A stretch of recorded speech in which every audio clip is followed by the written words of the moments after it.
Welcome to the FPL USA Press Play Podcast. Sunday quickie on the cards for tonight. You got two co-hosts here, Bucks, potting from Brooklyn, from the kitchen. Locked here as my family is nice and off to sleep and my wife is busy with work. And I'm joined by my OG, my first co-host, the man who brought me into this lovely addiction that is the FPL game, Brian Chin. Good Lord, how the hell are you? The double-double is finally over, and man, did we have a lot of chaos. Once again, some carnage, lots of FPL points. We're seeing tons of scores for managers over the hundo spot, so lots to talk about, Bucks. And then we have a Tuesday deadline. This crept up on me, I'm not going to lie. I really kind of forgot that we're going to have midweek fixtures. I've been watching the Champions League the last couple of midweeks, and then out of nowhere, I feel like we have this set of fixtures. So Tuesday deadline, we got a lot to cover before then. Ain't that the truth? It's like Christmas coming again, but in middle of February. I know New York is as cold as Alaska, so maybe we're basically just moonlighting on the North Pole for us hashtag FPL USA members. I mean, as a Chelsea fan, it feels like Christmas because we're losing and losing and losing just like when it was Christmas. Yeah, oh my goodness. The Grinch has come for our team that we fangirl on so hard. But let's just quickly dive into the action because, like you just mentioned, Brian, you're a real pro. You state game week 27 right around the corner with a Tuesday afternoon deadline. That means word to the wise is that everyone should set their bus team because these deadlines can sneak up on us. And if you are planning on any transfers, think about what that looks like and have a plan in place for, your lunch break when Tuesday rolls around. But I do want to just spend 15 seconds before we get into the meat and potatoes of this episode talking about the deadline and the calamity that happened in game week 26 with the Friday deadline, because it really doesn't matter for managers like me that were, ranked around 500, 1 million in the world. In the top 10 in the world, we had a massive shakeup thanks to, some might say, a little bit of cheating, some wankery, some shithousery. It wouldn't be me saying that. I would never accuse FPL Towers of falling short of perfection. But some are saying that in the community. What do you think, Brian? So the intern at FPL Towers, he took an extra long bathroom break and forgot to come back and schedule the deadline correctly. So what was it, about 20 minutes, half an hour after the deadline was supposed to have been passed? The game didn't lock lineups yet, and so people are making some last minute changes. Pretty bizarre set of circumstances, but honestly, like, anybody who made transfers in that half an hour window, it is what it is. Like, you have to play within the parameters of the game. It's not like we're signing an agreement and we have to operate legally between these different timelines. So, it's FPL Towers. Their tech stack and their resources they put against this game is laughable compared to the amount of people playing it. Yeah, 11 million players, and yet you can't stick to your own self-imposed deadline. Can't make this shit up, can you?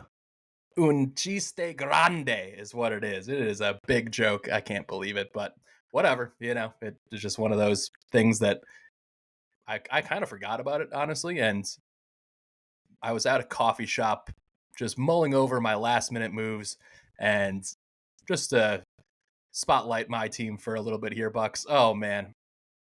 I missed you last week and Black Wolf as well on the pod, but had Abdullah, aka at Bangla_FPL, join the pod, and I was all over Glasner as my move. I was sick of slot, and then honestly, I overthought it and ended up just holding slot and not going to Glasner, who I was glazing on the previous episode. And man, I was down in the dumps on Saturday because it was one of the biggest fumbles. I fumbled the bag real bad, and I felt like I just left a ton of points on the table, but I got very fortunate, and I ended up on a green arrow on 93 points, and I still got about a 24% green arrow to 3.6K in the world. So feeling good that the slot boys took care of business and kept a clean sheet versus versus the citizens at the Etihad. Yeah, Liverpool really came in clutch for you. But speaking of clutch, you were clutching your pearls in the form of free transfers because you've just been holding and holding, and your I'm rank is ho- so strong. I'm hoarding them. I'm hoarding them bucks. Yeah, but we talked about it in the airport actually on Friday. I was getting ready to fly back to frigid New York, and I was like, Brian, you got to bring in Glasner. I listened to the pod. You were all over him.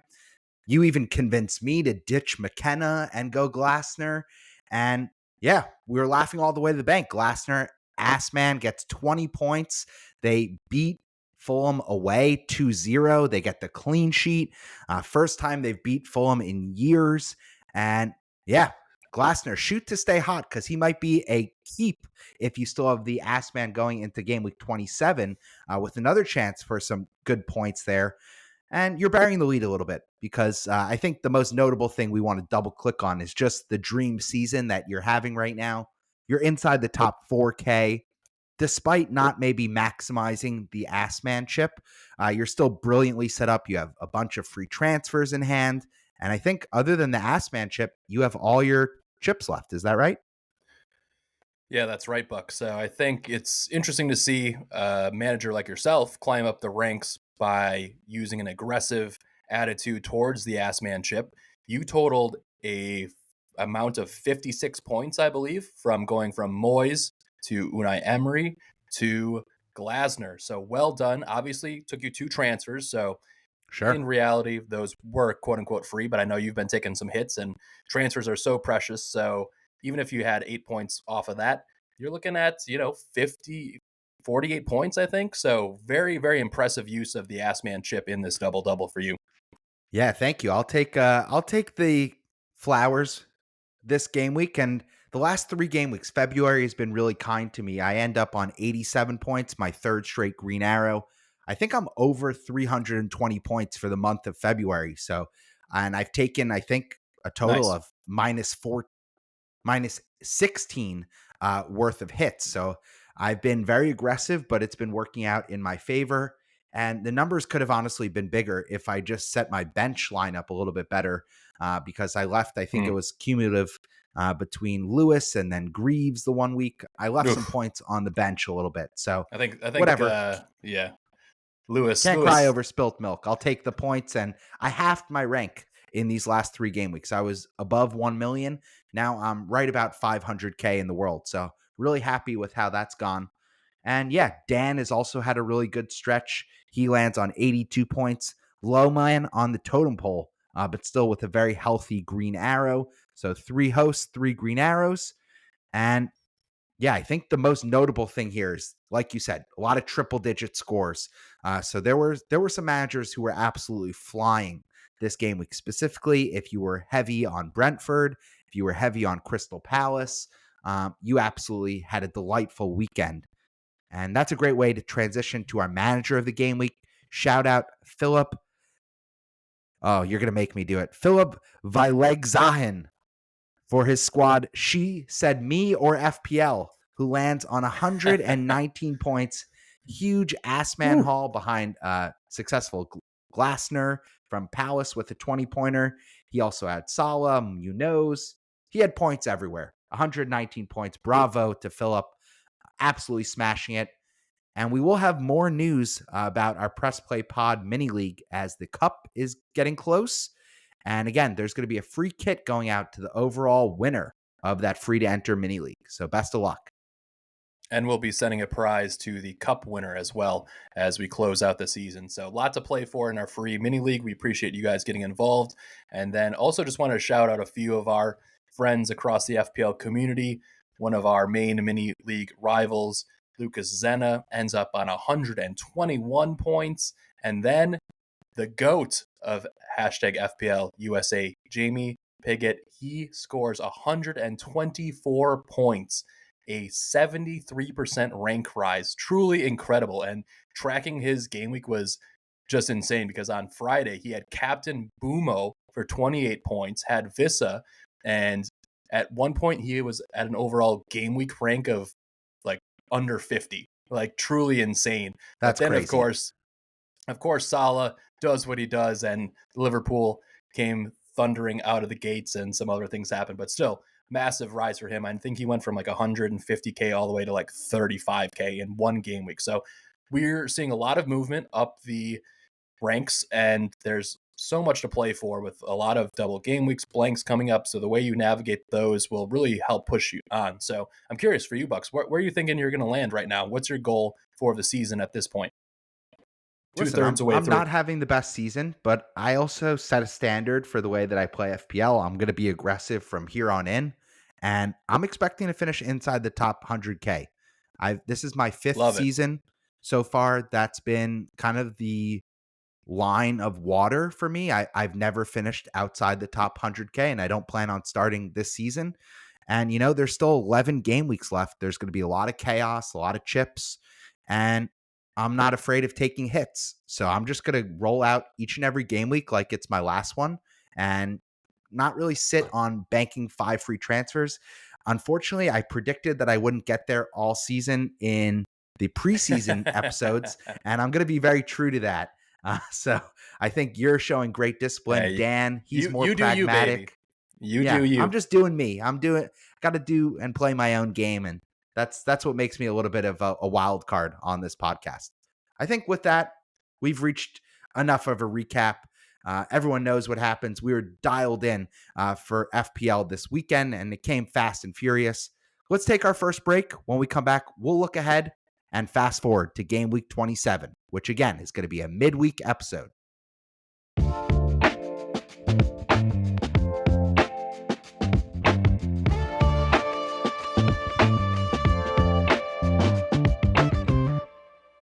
Time to flip the script and look ahead to game week 27.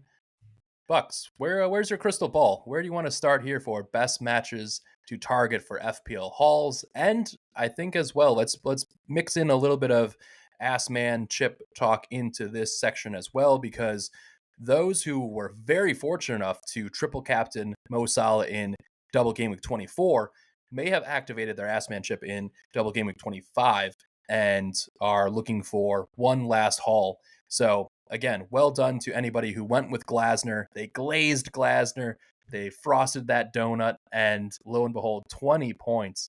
Absolutely massive. And that's what I would suggest you do with your last game week of the sequence. I didn't listen to my own advice last week, but I'm going to keep giving it here. You got to reach for the stars. But, Bucks, I mean, I talked you off of a 1-pointer from McKenna to a 20-pointer for Glasner. Can you imagine your mood? Could you imagine your mood if you were on 1 point, or if you went for Arteta and ended on zilch, nil, nada, nothing? Holy shit. I can't believe some top managers went for Arteta and just got absolutely stoned. Yeah, they got humbled, you could say, right? I don't know. Stoned, I don't know if they were flying that high. I think they were more in the dumps than they were in the clouds. Fair enough. But yeah, All right. Lots of big swings, right? Lots of big swings. So yeah, and I think the community was right. Credit to the engaged managers who actually called out that the Assman chip would likely be the most powerful chip that we have this season. I'm not sure if it's a good or bad thing. I think it worked really well for me, but if I'm being brutally honest, I don't think it's something that I would like to see next season. I mean, the manager isn't kicking in the goals. They're not keeping the clean sheets. It's kind of fugazi chip, to use some New York slang here.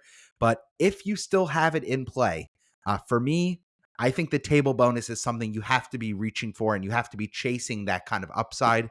So from my eyes, there's really only 2 managers you want to be switching and targeting in this game week. The first is Ange Postecoglou. Tottenham finally starting to get fit. They play home versus Manchester City. Manchester City most likely will not have Haaland.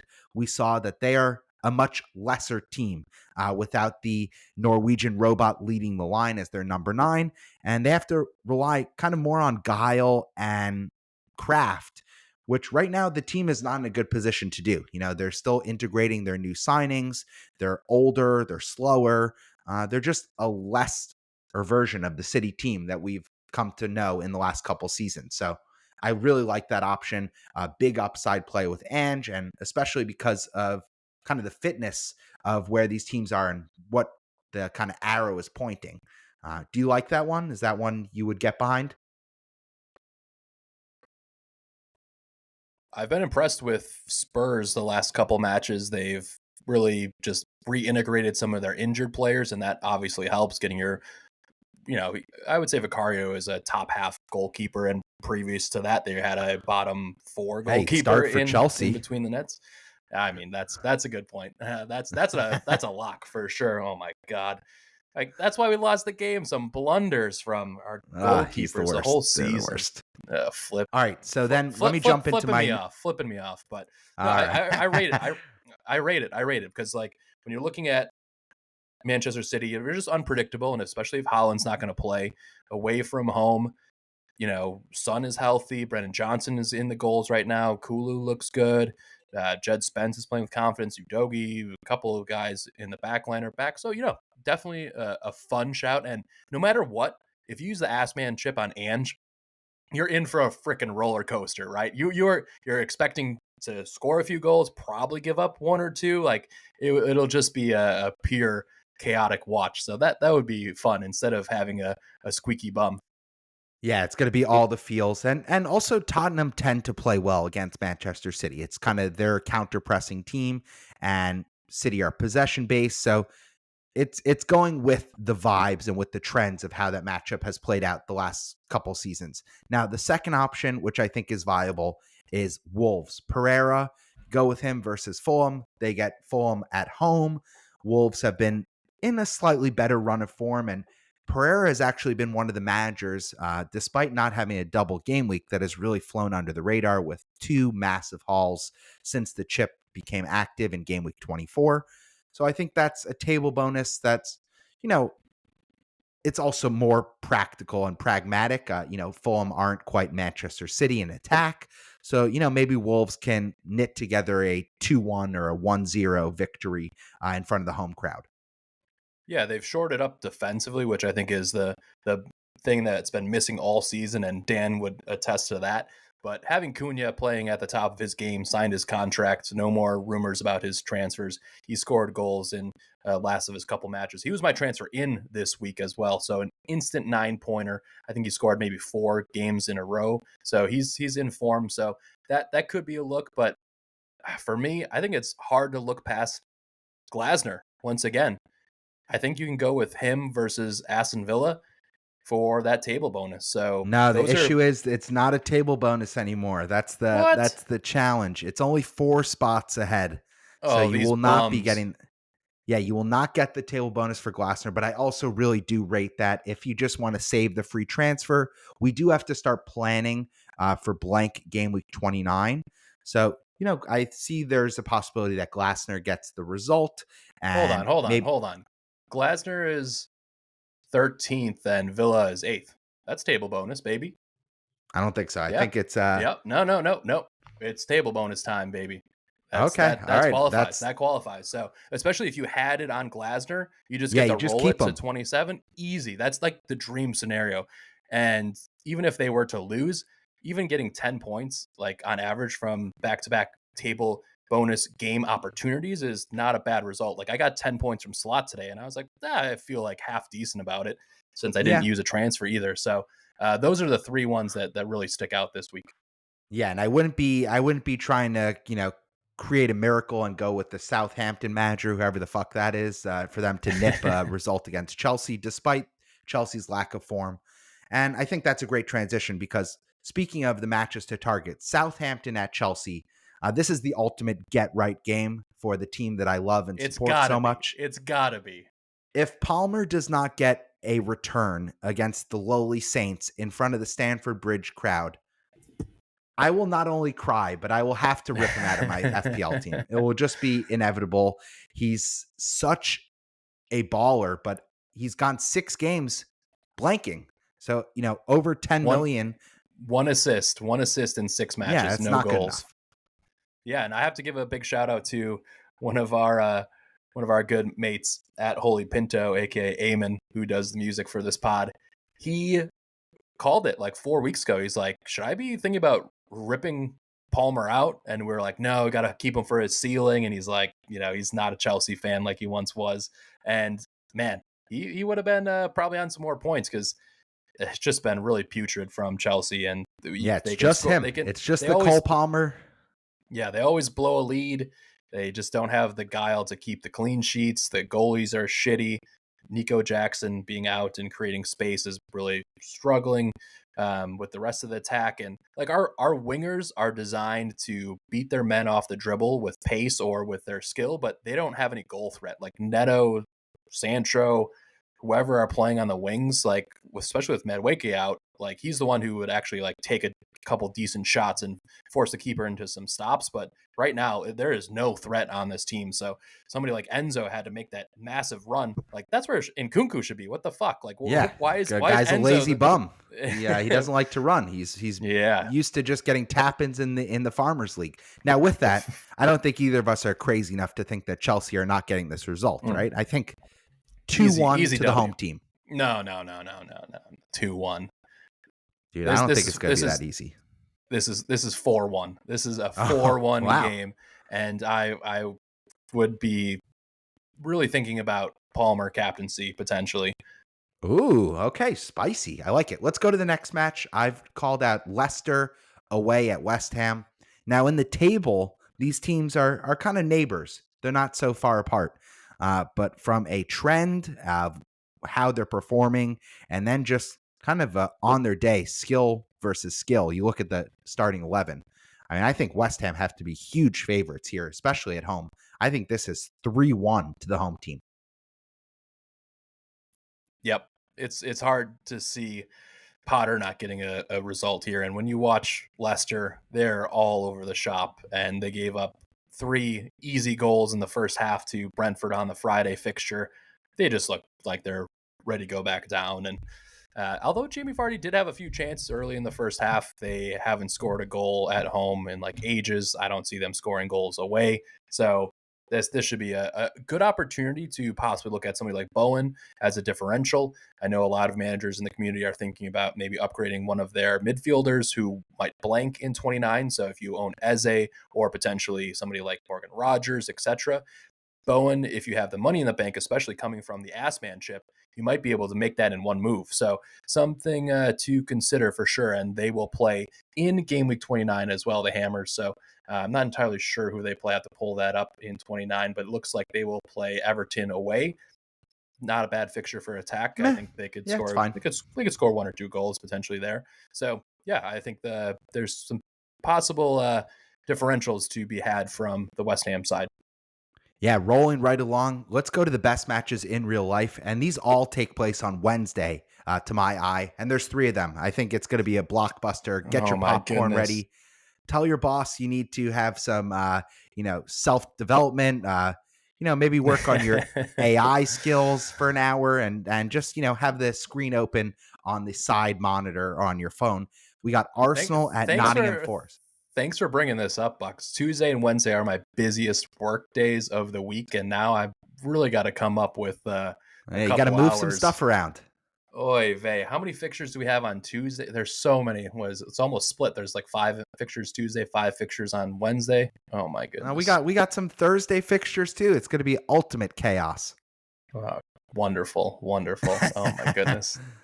So Arsenal travel to the city ground. Getting in the way of FPL. Yeah. Oh man, boss, I'm so sorry, man. I have a little bit of. I have to work from home on the couch. That's right. Nobody wants a sicko in the office. Yeah, you're a sicko full time though, so they still welcome you around these parts, which is nice. So first up, Arsenal at the city ground. Arsenal at Forest. I think that is 2 versus 3 in the table. The title race might be done and dusted with Liverpool so far ahead. Oh, it's over, baby. It's over. Oh, you're calling it. Shit. I mean, it was over a while ago, but especially after this last performance from Arsenal. I mean, they just don't have any healthy first-team attackers right now other than like Odegaard. All the rest of their guys are just not up to snuff for a top 4 team from an attacking perspective. So there should be a couple goals in this. I think NFO from a defensive standpoint, they're starting to fade away a bit, right? So I would expect there to be a couple in this, and it's fair enough. Nottingham Forest has put up a huge shift, but I think they need to probably be focusing a little bit more on their upcoming bankers and getting 3 points in each of those and not being super stressed about these top clashes so they can still qualify for Champions League. So that's what I expect from Forest moving forward, but they've been surrendering some goals as of late. Yeah, and one thing to note here is that Forest will have a full day less of rest than Arsenal will. So I actually think that matters, but it doesn't matter enough that I won't be picking Forest. I think Forest have enough. They win 2-1. Wow. This should be an interesting game. So pulling up their head-to-head, looks like in the Premier League, Arsenal have won 4 out of the last 5 matchups in the Premier Who League. cares? So something to consider. So we'll see. I mean, the big news is that Wanyeri, who has been a 4.6 budget darling, he was limping. I'm not sure if that was fatigue or if that was an injury. We'll keep an eye on that. But he's somebody that is on my watch list to enable Erling Haaland in game week 29. So I'm really hoping he's fine. He's going to be fit and he'll continue to get minutes because I do need some cash to upgrade my front line later on. So I think this one is going to be a draw. I'll go 2-2. Oh, wow. 4 goals. I don't know. Forest did play a 7-goal thriller today versus Newcastle, Yeah, but Forest they gave up 4 goals in the first half at Newcastle. Yeah, in like 15 minutes. It was crazy. Yeah, I think tired legs are playing a factor, but Arsenal just don't have any fit bodies. So I think Forest will have enough. And this could be a very interesting game, but I think it could also be like watching paint dry because both these managers like to play very stout at the back. And again, Arsenal have no fit attackers. So you might just see like almost a stalemate play out in midfield. Let's go to the next match. I think that's going to be. You and I are like NFO right now. No fit bodies on this podcast. Oh, wow. You watch yourself. Yeah, we're entering our dad bod era. That's right. I'm trying to channel a legend in the community, West Ham fan at Fella on X, who's I know he's had a big health journey culminate with a pretty big success. So I'm trying to echo and follow his lead. I think I'm already down 10 pounds, so I feel good about that. Nicely done by you. We need to get Fella on the pod. I think he's in the top 20K. He's having a big rise over the last couple game weeks, and then with Potter back at the Hammers, I'm sure he's in a much better mood these days. Yeah, we'll hammer our Dan to book that Dan for a future episode. Stay tuned on that, listeners. Now, next one we want to feature, that's the Manchester City at Spurs match that we talked about earlier. I think this could be 2-2, but I also think it could be 2-1 to the home team. Let's see some goals. Especially if Haaland's out. Especially if he's out. Yeah, I think ultimately I just want to see more Marmoush. I'm really enjoying what I'm seeing from him. Obviously, like he's just a wild child out there right now. Doesn't really listen to all of Pep's guidance and structure, but he's a shoot on sight type of player. And the goal that was marginally offside that he had in, I believe it was the first half or whenever it was a well taken goal. And you definitely can see that this player will be an asset in FPL for years to come at City. So just not right now, but I'm very Marmoush curious for FPL futures. I like it. All right. And lastly, we have Newcastle at the league leaders, the favorites for the title at Liverpool. Now, I think this could be a really tricky fixture for Liverpool. Now, Newcastle, they're not in great form. They are in great goal scoring form, but it's kind of a mixed bag. And this is a match that Newcastle have to have circled on their calendar because if they're serious about locking up a top 4 spot, this is the kind of match that they need to make a statement in. So I think this has 3-2 to the home team with a late winner at Anfield. The magic works again. And I think this is going to be the game to watch of the week. So I will definitely be figuring out a way to eke out 30 or 45 minutes to take a bathroom break or do something where I can have this match on my phone. Lots of action to be had. Can't wait for the midweek madness. So let's take our next break and then we'll come back with our #FPL community questions. We'll be right back.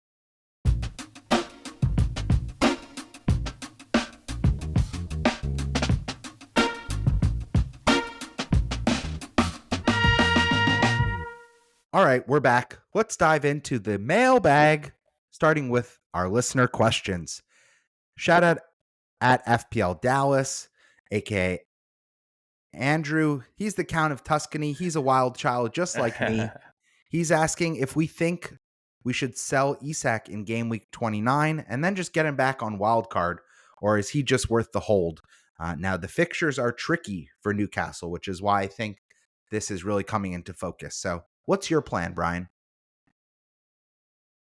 Isak is a tough call. I'm planning on holding him until 29 if I'm going to need Erling Haaland, but I have so much value tied up in him. So I think that's also a factor because you're going to need Newcastle assets for their likely double double in game week 32 and double game week 33. So lots of things to weigh up there. He's coming off of a 13 pointer, another brace. He's on pens. They're attacking. They're not stopping a lot of people right now. So he's just a great player. I think you probably have other problems in your team that you should shore up first and really try and structure your game week 29 team when the blank comes. Yeah, I'm in a different boat. I sold him for Ollie Watkins before Villa's double, and I didn't reverse the transfer as much as I was actually thinking about it. And I have some regrets because I had Hall, I had Isak. They were doing the business for me, and they both had monster days on the pitch versus Forest, which was kind of the first of their three tricky fixtures before they blank in 29. So just something to monitor. I think it's team specific. If you already have Isak and you've held him through that Forest match, he hauled there. I think he can haul at Liverpool. I think he can haul again in 28. So I think he's just a keep at this point, unless there's a priority transfer you're targeting, whether that's Cunha or Vissa. But again, I think the ceiling for Isak is higher than both those guys. Yeah, that ties nicely into a few other questions we had on forwards at FPL Paz. Wants to know what to do with Gakpo if you held him so far. And then at the Run CMC, aka Corey, asks if he should replace Ndai with Gakpo or with Cunha. So Gakpo is an interesting shout. Obviously, Liverpool, a team in form. He's injured. There's no reason to rush him. And I think that's the biggest thing. Jota's healthy, Darwin's healthy, Diaz is healthy. Why rush Gakpo and play him more than 60 minutes, even if he does start? And then they have Champions League aspirations. So it's tough because in game week 28, you're going to play home to Southampton. Is Gakpo going to start that game? Is that a risk that you're willing to take?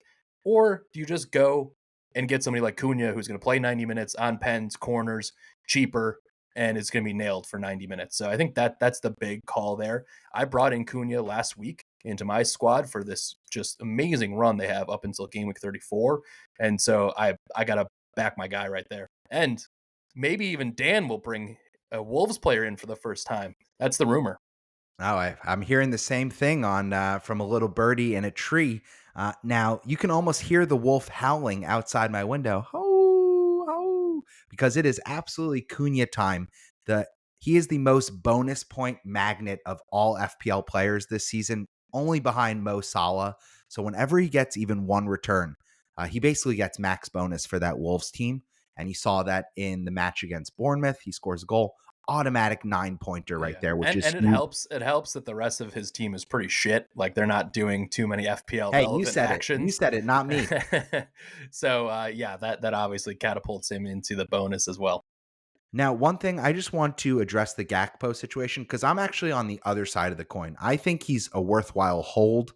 I think you bench him against Newcastle, but that Southampton fixture is just so juicy that considering they have a blank after the second leg of that Champions League tie that they get against PSG, I see no reason that he won't be fit for that Southampton match, and he's first choice. So if he's fit, he's going to start that game.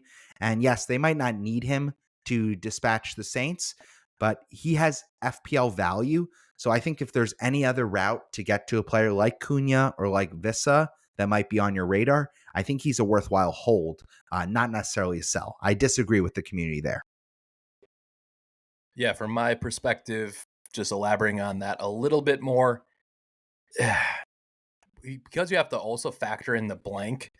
you're really just banking on that 28 fixture, because I think he probably comes off the bench, plays 28 minutes versus Newcastle, and then you're really hoping that he's fit to start. Because if he comes off the bench 2 games in a row and gets 2 cameos for 1 point each, whereas you could have a nailed on Wolves talisman versus Fulham and Everton, or even if you wanted to go for Vissa, who is home to Everton, home to Villa, and also plays in blank game 29. I think there are just better options out there, and you just take your points that you got. Hopefully, you got that 16-point haul and keep it moving. All right. That's a good perspective there from both the kind of angel and the devil when you look at our FPL ranks. Let's go to Adam 17 12 21. That is a handle and a half. Couldn't get at Adam. I guess he was a late one to join the X community. He's asking thoughts on Dango Atara's minutes going forward, and should we be thinking about getting a replacement? And is that a problem position in your FPL team? Now, I'm a proud Dango owner. He is going nowhere. He played close to 90 minutes after there was reports that he might have tweaked something in the warm-ups. Now, I don't know how true that was. I know there's reports that Evan Nielsen is now starting to train again with the starting 11. That's the big one. I'm not concerned. He got 0 minutes in this match. I think Dango is a good hold through blank game week 29. He's probably a sell once that second wildcard chip gets activated and we get at least till the next international break. So I would not be selling him this game week. I think he starts. I think he leads the line. Probably gets 75 minutes minimum. Clivert has actually been the one who has the more X minutes risk of those three kind of attackers. When you look at Semenyo, Clivert, and Dango, Clivert is regularly the one who comes off first. So that's been the game script, and I don't think Jebison or even a 60% fit Evan Nielsen is taking minutes away from my guy Dango. Yeah, the threat is when will Evan Nielsen come back? But again, they're playing well. Dango's performed at a high level. There's no reason to just thrust Evan Nielsen off of a bad injury right into the starting lineup. So you just hold and wait for more information. I would definitely go that route. The loss versus Wolves was a bizarre one. Obviously, Zabarny gets his fucking purple red card, and it was just a bizarre game from them. So hold for now and then evaluate, especially if we get some news going into 29 when you really need Dango to play in the blank. If it's going to be a threat that the manager has said we might start Evan Nielsen and give Dango a rest, because this is also like the most minutes he's ever played. He has not played a lot of consecutive games and at a high level in the past. So just something to monitor, but don't rush to get rid of him now. And shout out to Adam. He's also a Chelsea Blues fan. That's how we've connected on X. Oh, man, the pain for the three of us is real. But I will say Dango, he looks brilliant as a false nine. He's leaping. Solid. He's not a big guy. This is kind of a success story of a wingback turned false nine. I love to see it. I mean, the manager, Uriola, has just really done a majestic job this season with that squad. There's not a ton of depth and talent, and he's really maximized it, I would say, this season. Yeah, he's definitely in the top 3 for manager of the season, right alongside you got Nuno at Forest, and then you got Arne Slot doing the work at Liverpool. Yeah, I mean, to be in contention for your first ever European football, I think ever, right? For the Cherries, like that is truly impressive. So hopefully they can continue their fairy tale run.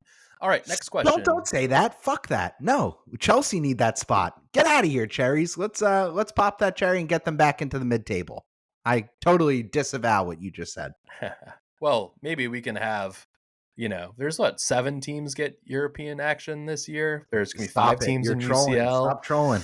So maybe they can take 7th and Chelsea can take 5th. We sneak into that lucky extra UCL spot. But all right, let's take that coefficient all day long, baby. Next up, we have a question from the Lone Black Wolf at FPL_Black Wolf, aka Dano. He wants to know, should I attack the next 2 game weeks ahead of the blank, which would make me sacrifice getting Haaland in 29? Or, wow, this is a complicated question. Or should I just think about using a hit to get Haaland in 29 if he's healthy via Palmer? So, what are your thoughts overall looking ahead to blank game week 29 and especially for captaincy? I think that's the big reason why you might want to have Erling Haaland because every single free hit team is going to have 3 City players versus Brighton. And then Haaland is going to be a big captaincy shield as well for non-free hitters. So, what are your thoughts there? Yeah, I'm kind of the middle road here from Black Wolf's question. Now, Dan and I we're both having kind of mediocre seasons, and I think there's a path where you can attack both these upcoming game weeks, but also, be set up where the moves you're making are also have an eye on blank game week 29. So for me, that means, Gakpo, Watkins, these Liverpool players, the blankers in your team are the ones that have to get the chop first. And kind of everyone else, if there's an injury or we have confirmed news that someone's going to be missing out, whether it's Nwaneri or, even you mentioned Dango in the previous question, those guys are for sure out, then they're problems. And you'll have to address them with extra free transfers and maybe even a hit. So for me, I'm looking at moving Watkins down to a lesser forward who's, maybe has more upside. And that way I get one of the blankers out of my team, but I also don't bank any free transfers. I just think, use the transfers, get the points in, and, we can't all have, team values of 105 million like you do and 5 free transfers burning a hole in our pocket. So, I just think take the points, be aggressive. And in the blank game week, if you're not using a free hit, then almost look at when you do use the free hit, like you're taking the hit then. So that's the perspective I'm going to use. And so I'm not afraid of taking a -4 in blank game week 29. That way I can have the free hit to use in a double game week later in the season. That's the way I'm kind of setting up and attacking it. What's your Bucks. perspective, Brian? Well, first of all, you're not giving my team value enough respect. It's 106.5. So, and Holy shit. Rub it in, man. way north Twist the of knife. 105.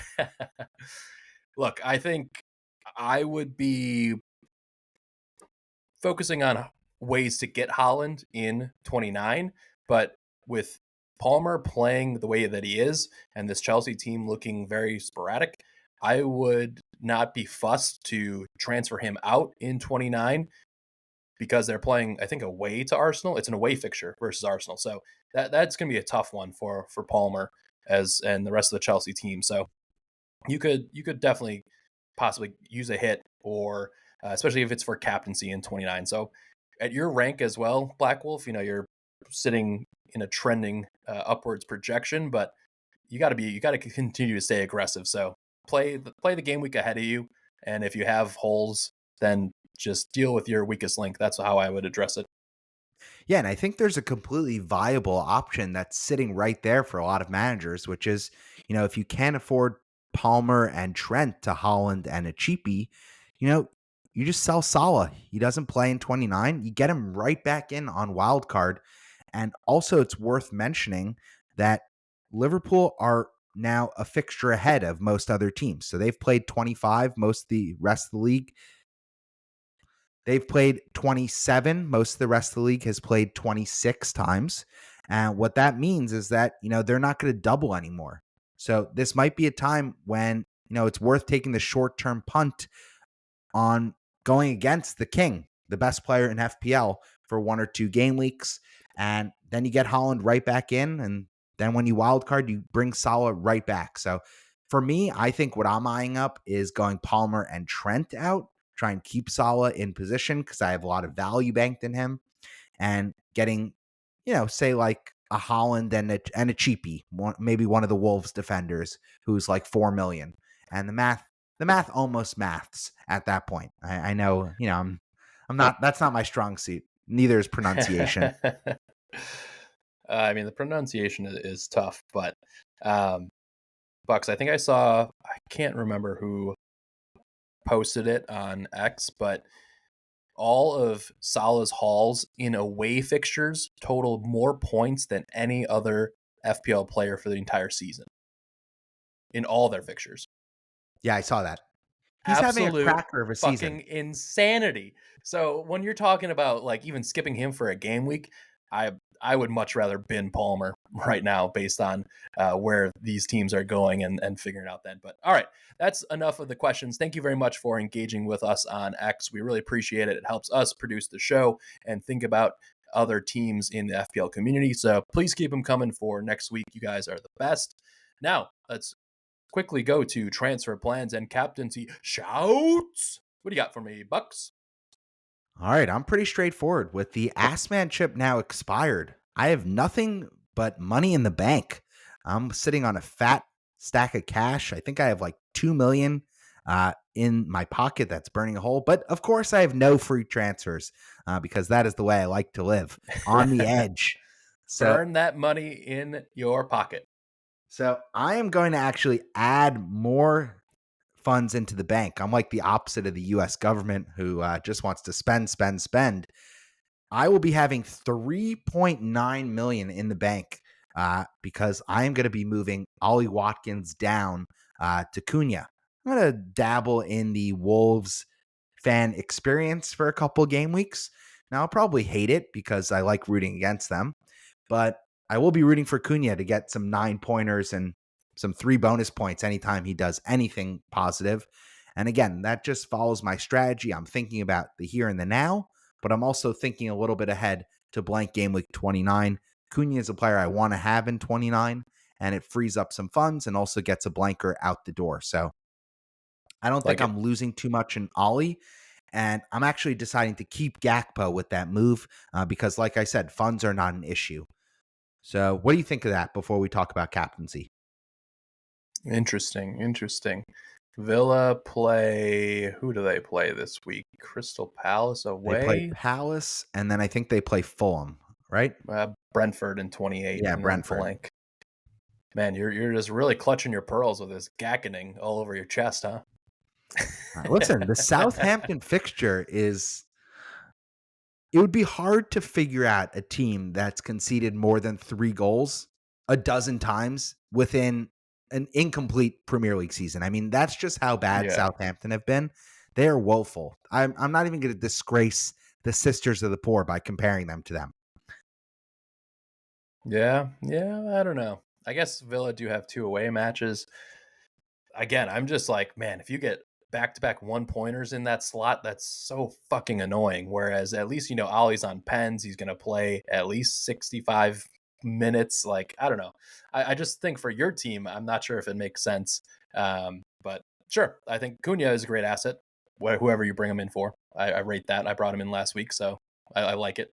Do you Yeah, know how you're many getting pretty. do you know how many players you're going to have in blank game week 29 as of right now based on Cunha coming in? Do you No, have I have no 9 or clue. 10? No clue. Math is not mathing. It's late. I I still have know. to have dinner, but Yeah, because I think I know you ripped out all your Newcastle assets, so you got those guys off the table. You're tripled up on the likes of Liverpool, and then maybe you have one asset from Crystal Palace. I'm not even sure. So no. you're So right not now too far away. I have 4. I have 4. I have my Liverpool triple up, and then I have Watkins. So I'll be selling one of those guys this week. It's just kind of deciding which one is whether it's Gakpo Nice. or Watkins.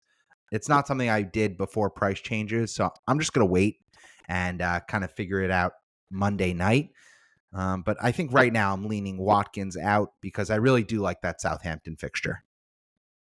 So it looks like you're well set up to not free hit in blank game week 29, which I really just favor that just based on being able to build up to that moment over the next couple weeks. If you can feel 10, I would still rather do that than take a use of the free hit chip. Even if you have Agreed. to take a -4 to field 10 or 11 in blank game week 29, I think that's just a stronger play at the moment, especially with like if you have Gakpo, he's an easy sell.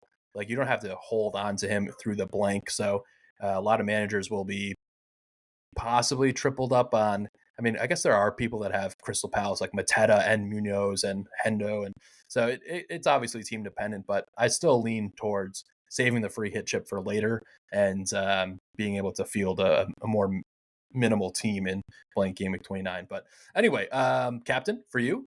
You going with your boy? Is he going to I, get off the I schneid? it's on Salah right now. It's not on Palmer. I just think that their cupboard is a little bit bare in the Chelsea attack, so it's become a little too one-dimensional to shut us down. And if you just can kick Palmer left, right, and center, and Nkunku stinks, our wingers aren't scoring goals. It's really gotten bleak, and I tend to be a very optimistic Chelsea fan, but I think this is really the first time this season, at least, where I think the arrow is now firmly pointing down, and it's a real problem. I think they're the dream of ending up in a Champions League position. If they don't get results versus Southampton and Leicester, it's totally out the door. They need 6 points in the bad way. They're going to get 6 points for sure, but I don't think it's even a cupboard. It's an empty refrigerator. That's what it is right now. The refrigerator is empty. It's cold, so Palmer is still in there, but the rest of the accoutrements to cold Palmer in that refrigerator are bleak and non-existent. So you got to go with Mo. I'm on Captain Mo for sure. Transitioning to my team quickly. I have 4 free transfers. I think I have like 3 million in the bank. I don't know. I got a decent amount in the bank, but I'm just gonna roll. I also kind of love rolling when we have a quick turnaround, and I know You're that. sick. You're a sick individual. Why do you need so many transfers? Make a move, baby. Go for the points Well, now. You're trying to finish number one overall. Wait look, till my team. 10 minutes after the deadline, right? The game will still be open and you just make your moves. Easy peasy. After I see everybody else's teams and can conquer my mini league rivals. Hey, Um, just look at what Jamie did and then just be like, all right, I need one different guy than him in game week 27. That's your way to the top. Yeah, so my only dilemma with my team right now is I have Morgan Rogers, who is flagged. He came up with a knock at the end of that Chelsea fixture, couldn't go on any further. He's my first sub. So right now I'm starting Chris Wood at Arsenal, or it's home to Arsenal, I think. So Yeah, I don't home. know. I'm I'm I'm not starting gonna. Wood. Yeah, Don't exactly. knock on Wood. He's going to keep scoring. So right now my weakest player in my starting 11 from an attacker perspective is Chris Wood, and I'm happy to start him. That's why I'm rolling to 5 free transfers. So I'm going to deal with Rogers later. And look, like I'm in a spot where nerding out very hard in FPL, obviously fucking flying, having a banger of a season. But I've already looked at my wildcard 31 team. I will have 4 or 5 free transfers after I wildcard in 31. So I'm going to be set up just beautifully. So there's no need to fuck around with the fringes. Like I have Jedi Robinson. He's not a strong asset right now. I could definitely move him on, but I'm just going to practice patience. I have not been making many defender transfers. That's been paying off. And I'm just going to try and get through to blank game week 29. Brian, do you know how many game weeks there are after game week 21? I just want to ask you that. After 31? Brian, do you know how many game weeks there are after game week 31? Let's just do a quick pop quiz. Tell me how many? There's only like 5 or 6 or 7, and you're going to have 5 free transfers. I mean, what, you going to be robbing a bank with all these transfers? What's the plan here? That's right. That's right. Look, I'm practicing patience. That's too many decisions in too short of a time. You're Yeah. also going to Okay. be decorating a nursery, building a crib, and you're going to have 5 free. I'm concerned for you, man. I'm gonna have those transfers in the back of my pocket that I can hopefully turn into cash to buy some new diapers, So, but really, yeah, Jedi is a weak spot in my team. I might move him to Munoz in game week 28 because I'll have to use a transfer. So that's where I'm at. But things are looking pretty But then Munoz much blanks on in the up. 29. I don't like I don't that need. at all. I don't need him. I got so much depth. I got 13 players already playing in Oh game my week goodness. 29, so not a problem. Brian, this is where I start getting concerned for you. This is right about when Black Wolf season took a nosedive last year. He was also Oh, on a brilliant don't run. speak that into existence. What the You're flying being too fuck? cocky and too confident. Play the easy moves. Take the easy points. I really like an idea of you just moving Rogers off right now. Go for someone like Clivert or Dango. Just get the points in. Even go Matoma. They have some easy fixtures. So that would be Look, I would be being aggressive at your rank. Just you're going to get those 4 free transfers after wild card anyway, based on the plan and the depth that you have in your team. So I feel like captain Salah and keep the green arrows going by using just one of those moves. That would be my advice. Bro, What do I know? I I'm the million rank man, and you're like 4,000 in the world. I already have Kluivert. Kluivert's in the squad. Palmer, Salah, Bumo, Cunha, Isak, Wood. There's no room to, and no, it doesn't make sense to move off of Rodgers. So happy to bench cheap assets and roll. This is a classic cap and roll, baby. Cap Salah and roll. Yeah, I like it. All right, so we're in alignment there. We're on Salah captain. We're coming off, I think 3 game weeks in a row where all 3 of us are on green arrows. That's a beautiful thing, and we'll be getting some more awesome guests on in the near future. So with that, I think that's a game week 27 preview done and dusted. We are the at FPL USA Press Play on social. We're the Press Play podcast, the official audio home of hashtag FPL USA.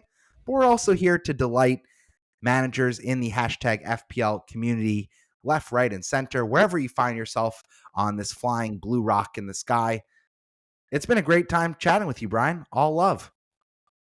You're an absolute delight, Bucks. Thank you for wrapping this pod up, and we'll see you very soon for the Game Week 28 preview. See you guys later.